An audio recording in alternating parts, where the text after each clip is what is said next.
তিন দফা দাবিতে সকাল থেকে বাংলাদেশ জাতীয়তাবাদী ছাত্রদল নির্বাচন কমিশন ভবন ঘেরাও করে রেখেছে। রাতে এখনও ঘেরাও কর্মসূচি চলমান রয়েছে এবং আমরা যেটি জানতে পেরেছি, জাতীয়তাবাদী ছাত্রদলের একটি প্রতিনিধি দল তারা কিন্তু ভিতরে প্রবেশ করেছেন। তারা বৈঠকে অংশ নেবে নির্বাচন কমিশনের সঙ্গে। এর পাশাপাশি সন্ধ্যার পরপর আপনাদেরকে যদি বলি, সন্ধ্যার পরপর নির্বাচন কমিশন ভবনের আশেপাশে অতিরিক্ত আইন শৃঙ্খলা রক্ষাকারী বাহিনীর সদস্য সংখ্যা মোতায়েন করা হয়েছে। বিশেষ করে পুলিশের পাশাপাশি সেনাবাহিনীর সদস্য কিন্তু মোতায়েন রয়েছে এবং কিছুক্ষণ আগে আমরা দেখেছি সেনাবাহিনীর পাশাপাশি বিজিবি এবং র্যাবের সদস্য তারাও কিন্তু নির্বাচন কমিশন ভবনের নিরাপত্তায় দায়িত্ব পালন করছেন। সকাল থেকে যদিও সকাল 10:30টার পর বাংলাদেশ নির্বাচন কমিশন ভবনের সামনে এই আন্দোলন শুরু হয়। মূলত 3 দফা দাবি নিয়ে এই আন্দোলন। সে 3 দফার মধ্যে অন্যতম দফা বা অন্যতম দাবিগুলো হচ্ছে যে পোস্টাল ব্যালট। সে পোস্টাল ব্যালট নিয়ে নির্বাচন কমিশনকে প্রশ্নবিদ্ধ করছেন ছাত্রদলের নেতাকর্মীরা। তারা বলছেন যে পোস্টাল ব্যালটে নির্বাচন কমিশন একপাক্ষিক পক্ষপাত দুষ্ট আচরণ করেছে এবং পোস্টাল ব্যালটে বিএনপির যে প্রতীক ধানের শীষ প্রতীক এমন জায়গায় দেয়া হয়েছে সেটি ভাঁজ করলে যে সিল দেওয়া হবে সে ভোট বাতিলের সম্ভাবনা রয়েছে। এবং তারা আরেকটি অভিযোগ করেছেন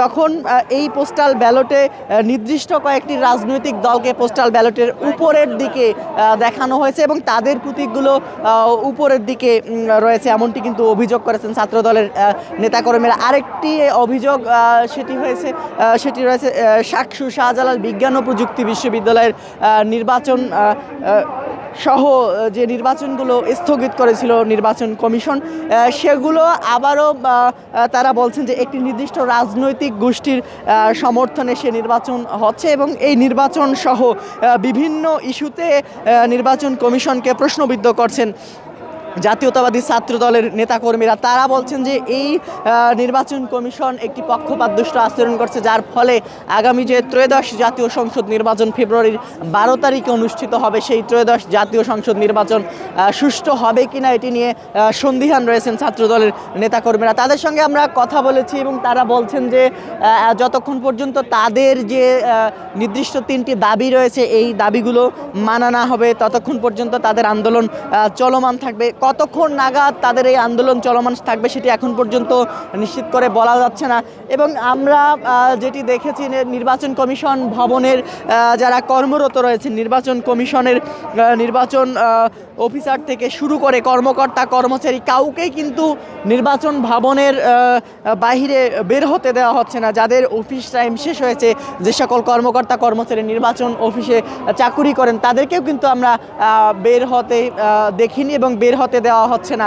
যখন কোনো কর্মকর্তা কর্মচারী নির্বাচন কমিশন থেকে বের হবার চেষ্টা করছেন, তখনই ছাত্রদলের নেতাকর্মীরা তাদেরকে লক্ষ্য করে ভুয়া স্লোগান দিচ্ছেন, এমনটি কিন্তু দেখা গেছে।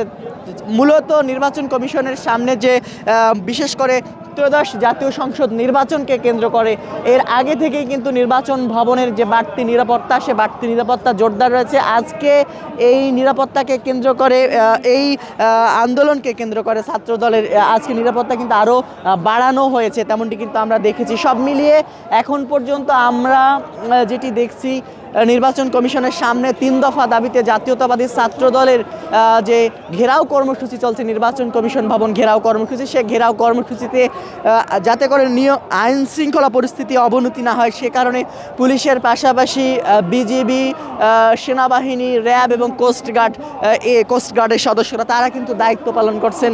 ভিতরে বৈঠক চলমান রয়েছে জাতীয়তাবাদী ছাত্রদলের একটি প্রতিনিধি দলের সঙ্গে। এরপরেই আসলে জানা যাবে কতক্ষণ পর্যন্ত এই আন্দোলন চলমান থাকবে, সেটি পরবর্তীতে আমরা জানতে পারবো। তবে এখন